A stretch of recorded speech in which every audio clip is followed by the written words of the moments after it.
Assalamualaikum warahmatullahi wabarakatuh. Jumpa lagi dengan saya Freddy Sudaryanto seperti biasa di kasus Jalan Cagak Subang malam ini. Mari kita sedikit membahas apa yang disampaikan oleh Bapak Rohman Hidayat selaku kuasa hukum dari Pak Yosep Hidayat. Inilah tanggapan dari Pak Rohman Hidayat.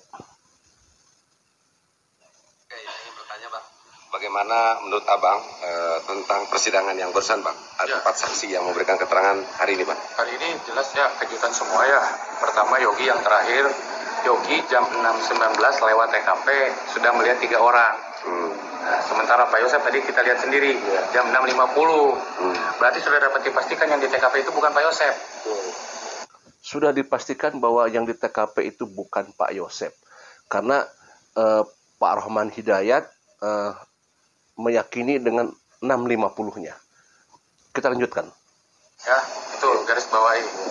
Nah, kemudian tadi jelas di bawah jam 7-an di 6 lebih Pak Yosep menghubungi Kedi mau ke lapak. Ya kan? Itu juga jelas. Artinya apa yang selama ini mulai terbantahkan keberadaan Pak Yosep di TKP pagi-pagi. Kalau ada dan betul keterangan Pak Mulyana itu melihat Yoris pakai baju putih dan celana hitam di TKP. Tadi keterangan Pak Mulyana. Jadi cocok dengan keterangan yang sebelumnya. Yang saya pastikan dan saya meyakini itu bukan Pak Yosep. Hari ini yang menyatakan Pak Yosep ada di TKP itu terbantahkan oleh keterangannya Pak Yogi. Kita sama Terbantahkan oleh keterangannya Pak Yogi. Kita ketahui Pak Yogi melihat jam 6.19 ada 3 sosok. 3 sosok disebutkannya, tetapi tidak jelas mukanya dan tidak jelas juga apakah laki-laki apa perempuan. Itu diwawancaranya dengan Kang Heri Susanto pada saat diwawancara Pak Yoginya ya.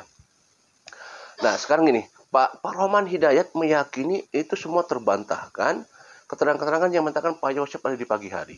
Kenapa? Karena memang pedoman daripada Pak Rohman Hidayat adalah 6.50 yaitu jok. Kenapa yakini? Karena memang ada bentukannya, ada bentukan fisiknya, maksudnya ada videonya, ada CCTV-nya, dan ada kelihatan bentukan badannya, ya, baik itu dari pakai topinya, pakai jaketnya, motornya, itu diduga itulah Pak Yosep. 6.50 ke arah TKP, 6.50. Kalau misalkan 6.19 bahwa Yogi melihat ada 3 sosok di sana, sedangkan Pak Yosep baru 6.50 baru ada di jok motor terpantau di sana. Berarti terbantahkan seperti yang disampaikan oleh Pak Rohman Hidayat seperti itu. Apakah ini memang sudah terbantahkan? Pertanyaannya sekarang gitu. Apakah sudah terbantahkan? Mari kita dengar kembali lanjutannya. Sama-sama melihat tadi di CCTV jam 6.19 lebih sekian detik itu mobil Pak Yogi lewat dan sudah ada orang di TKP 3 orang. Pak Yosep kita lihat tadi datangnya jam 6.50, berarti kurang lebih bedanya sekitar 30 menitan. Pak Yogi lebih dulu datang ke TKP dan sudah melihat orang. Ada iklannya. Ini membantah semua keberadaan Pak Yosep di TKP pagi hari. Terus yang Pak Yosep ketemu dengan Yogi melihat Pak Yosep di Polsek itu jam berapa? Itu siang, jam 7.45.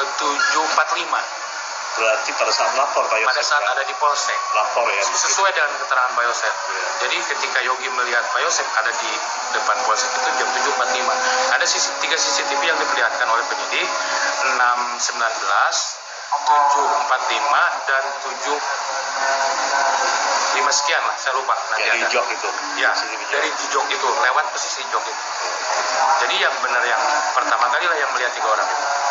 Nah lalu bagaimana, Bang, dengan keterangan yang diberikan oleh Pak Mulyana nih ya terkait persoalan uang, Bang, yang tadi itu? Oke, nanti masalah uang ya. Jadi 6.19, tapi tidak terlihat bentukan wajahnya. Ya, kata-kata nanti ada ujungnya lagi disampaikan diduga bahwa itu adalah salah satunya adalah Ramdhanu. Ya jelas karena Ramdhanu memang sudah mengakui ada di TKP, ya sudah mengakui ada di TKP dan bisa diduga salah satunya adalah Ramdhanu. Nah, siapa lagi yang 2 kalau begitu? Ini kan pertanyaan, siapa lagi yang 2? 6.19. Direkonstruksi 6.30 Ramdhanu pulang. Berarti 6.19 ya, berarti masih ada di sana. Berarti ini matching ya, matching nih. Berarti 6.19 memang masih ada orang di sana karena 6.30 Ramdhanu menyatakan bahwa Ramdhanu pulang ke rumah ya. 6.19 terpantau di sana. Sekarang memang apakah memang pertanyaannya adalah apakah ini terpatahkan bahwa Pak Yosef tidak ada di sana? Seperti disampaikan oleh Pak Rohman Hidayat bahwa itu terpatahkan. Tapi apakah ini memang sudah final terpatahkan? Pertanyaannya, bagaimana dengan CCTV-nya Anger dan Ibu Cici ya? Bahwa di sana terpantau kata Anger bahwa terlihat ada sosok Pak Yosef jam 5.30. Ini masih belum valid. Kenapa? Karena memang tidak ada CCTV-nya. Hilang. Ya, hilang. Ini kuncinya sebenarnya. Untuk memastikan bahwa keterangan yang disampaikan oleh Pak Rohman Hidayat bahwa mematahkan sebuah keterangan bahwa Pak Yosef ada di TKP seperti yang para saksi sampaikan. Kuncinya ada di sini sebenarnya. Kenapa saya katakan kuncinya? Ini kuncinya. Apakah benar atau tidak keterangan Anger ini jam 5.30 melihat sosok Pak Yosef. 5.30. Ini yang memang harus dikejar dan ini harus dibuktikan. Dan ini harus ada keseriusan. Ya, kalau kita lihat Pak Rohman Hidayat mengatakan memang Pak Rohman Hidayat sudah ada keseriusan untuk terus agar saudara Irlan ini terus diusut. Ya, karena Irlan yang mengambil hard disk tersebut dan mengembalikan dalam keadaan kosong. Sedangkan ini adalah kuncinya. Andaikan ini CCTV-nya ada, kata-kata Pak Rohman Hidayat, selesai. Ya karena memang ini buktinya. Ada buktinya tidak pergerakan Pak Yosef ini. Kan kita sekarang masih mengambang. Ini kan baru ada pengakuan daripada seorang Anger, hanya pengakuan dari mulut saja. Ya kan? Belum ada juntrungannya, bentukannya, belum ada terlihat di sana. Ya, apakah benar Pak Yosef ada di 5.30 di sana? Ini yang dikejar ini. Makanya kita berharap kepada pihak-pihak yang berwenang untuk menindaklanjuti ini, khususnya adalah saudara Irlan, ditindaklanjuti. Ya, memang waktu itu kita lihat Pak Yosef teriak-teriak masalah Irlan di sana. Bohong, bohong, bohong. Kita buktikan ini, keseriusan ini, saudara Irlan harus diusut. Untuk membuktikan bahwa apa yang disampaikan oleh Anger, bahwa CCTV itu melihat ada pergerakan Pak Yosef. Sekarang cuman dua pilihannya, bohong dan tidak bohong untuk masalah Anger. Ya, apakah Anger bohong? Apakah jujur? Apa adanya? Kalau misalkan sekarang jujur, jelas untuk keadilan kedua almarhumah. Kalau bohong, tujuannya apa? Tujuan Anger untuk berbohong bahwa itu CCTV itu bukan Pak Yosef. Tapi Anger mengatakan itu Pak Yosef. Ini yang harus kita buktikan dulu. Karena ini belum final. Kalau saya katakan belum final. Kalau Pak Rohman Hidayat mengatakan bahwa semua terpatahkan dengan CCTV jok motor. Memang jelas jok motor itu jelas ada juntrungannya. Dan itu kuat, ya, sangat kuat itu. 650 ada di sana. Tetapi kan kita belum tahu proses-prosesnya. Apakah memang itu dari Cijengkol? Kalau kita lihat, memang kalau dari Cijengkol memang ada urutannya. Dan itu matching. Kalau misalkan jam 6, katakanlah jam 6 Pak Yosef makan surabi di Maencar, katakanlah 6.30 gitu ya. 6.30, kalau 6.30 sampai ke sana sampai 6.50 di jok motor, itu matching itu. Matching, ya. Tetapi kita kan lagi nunggu persesuaian dengan kesaksiannya Anger ini. 5.30 ini. Karena bisa saja sekali lagi ini kan bisa saja bisa saja asumsi nih ya. 5.30 ada di sana, pulang dulu ke Cijengkol kan bisa saja. Artinya bahwa memang ini valid. Bahwa CCTV jok motor ini valid. Cijengkol keterangannya valid karena memang melihat. Tapi apakah bisa saja kan? Sekali lagi kan bisa saja 5.30 pulang dulu ke Cijengkol, karena kalau kita lihat hitungan-hitungan jamnya, kalau misalkan sekali lagi ya, kalau misalkan ini keterangan Anger benar nih ya, nanti di CCTV-nya ada jelas misalkan ya, kalau kita perhitung-hitungan waktu 5.30 misalkan pulang dulu ke Cijengkol, 5.30 kalau ditambah, saya perjalanan ke Cijengkol itu kurang lebih 20 menit ya, kurang lebih motor, kalau ngebut bisa 15 menit. Dari 5.30 dari TKP, pulang dulu ke Cijengkol, nyampe kalau 20 menit, berarti sekitar 5.50.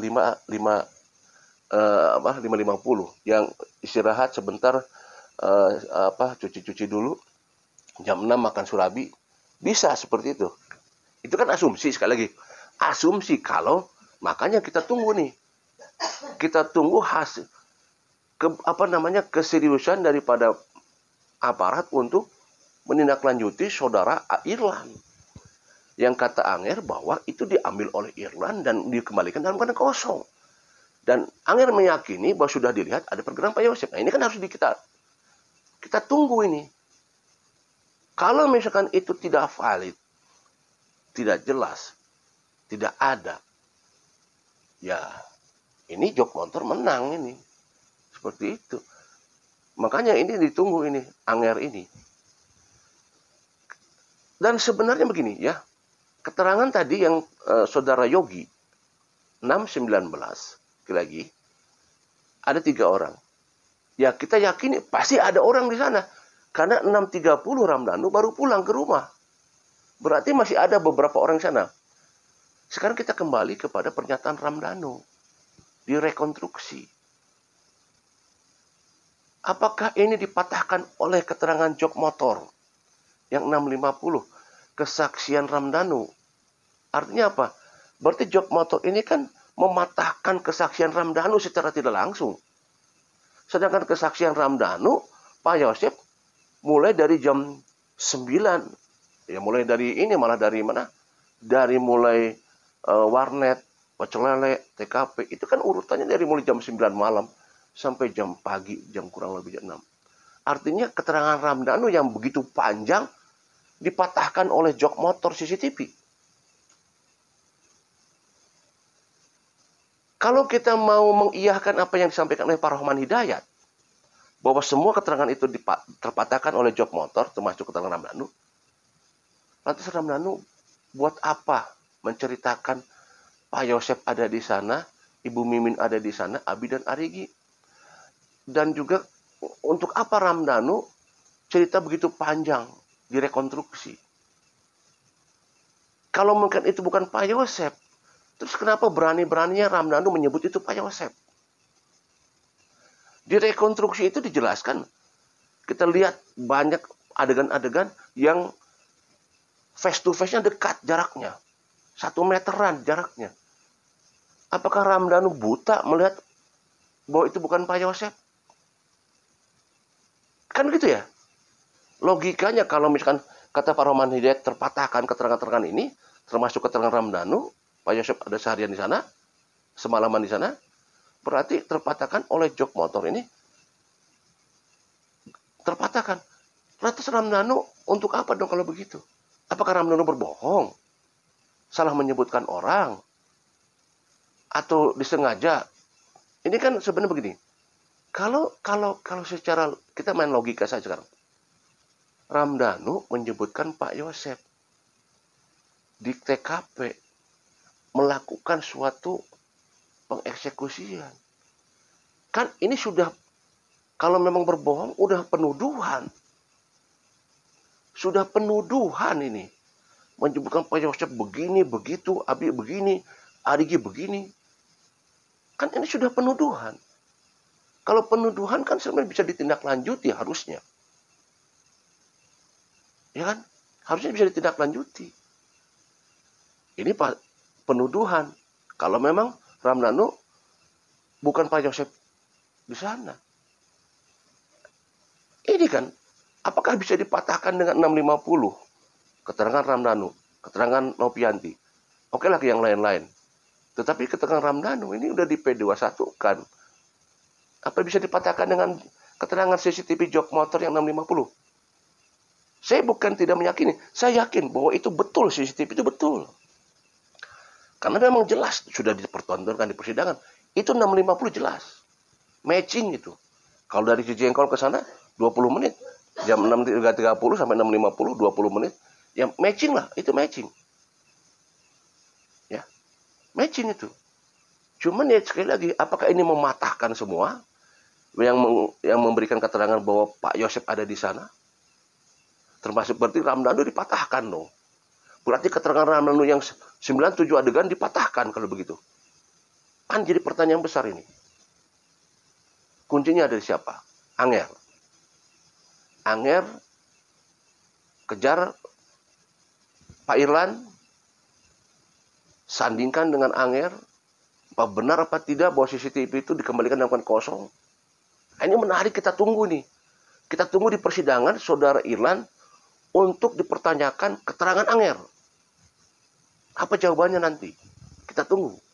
Kalau jawabannya masih tetap bahwa tidak tahu, ya ini kalau bahasa Arabnya halas ini. Halas. Ya kita tunggu keterangan daripada Pak Irlan. Apakah ada tindak lanjut enggak dari pihak Propam Jawa Barat untuk menindaklanjuti ini? Karena ini keterangan jelas. Keterangan dari Anger yang mengatakan demikian. Ditindaklanjuti.